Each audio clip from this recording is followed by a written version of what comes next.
জাহান্নাম যখন কিয়ামতের সামনে চলে আসবে, নাফরমান বেঈমানগুলো জাহান্নাম যখন দেখবে, রব্বুল আলামিন বলেন ওয়াজিআ ইয়াউমাইযিন বিজাহান্নাম, জাহান্নাম যখন সামনে আনা হবে, ইয়াউমাইযি ইয়াতাযাক্কারুল ইনসানু ওয়া আন্না লাহু যিকরা।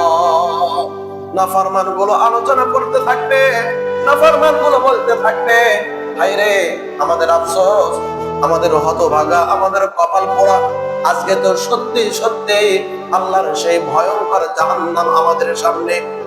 রব্বুল আলামিন বললেন সেদিন আফসোস করে, সেদিন এই চিন্তা করে আর কোনো ফায়দা লাভ হবে? কথা বলেন হবে? কোনো লাভ নাই। ইয়াকুলু ইয়া লাইতানি, সেদিন তারা বলবে ইয়াকুলু ইয়া লাইতানি কদ্দামতু লিহায়াতি।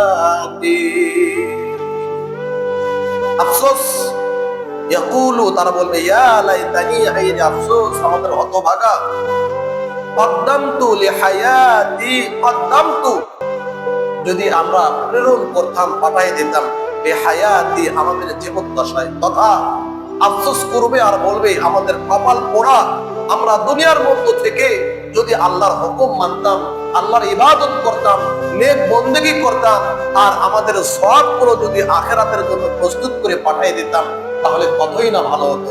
সেদিন তারা আফসোস করবে, আক্ষেপ করবে, আর এই কথাগুলো বলতে থাকবে। রব্বুল আলামিন বলেন ফায়াউমাইযিল লা ইউআযযিবু আযাবাহু আহাদ। রব্বুল আলামিন বলেন ফায়াউমাইযিন, অতএব সেই দিন, লা ইউআযযিবু, কেউ আযাব দিতে পারবে না, কেউ এরকম শাস্তি দিতে পারবে না, আযাবাহু আহাদ, আমি রব আল্লাহর মতো ভয়ঙ্কর শাস্তি সেদিন কেউ দিতে পারবে না, কেউ চিন্তাও করতে পারবে না যে সে জাহান্নামের ভয়ঙ্কর শাস্তি কেমন হইতে পারে।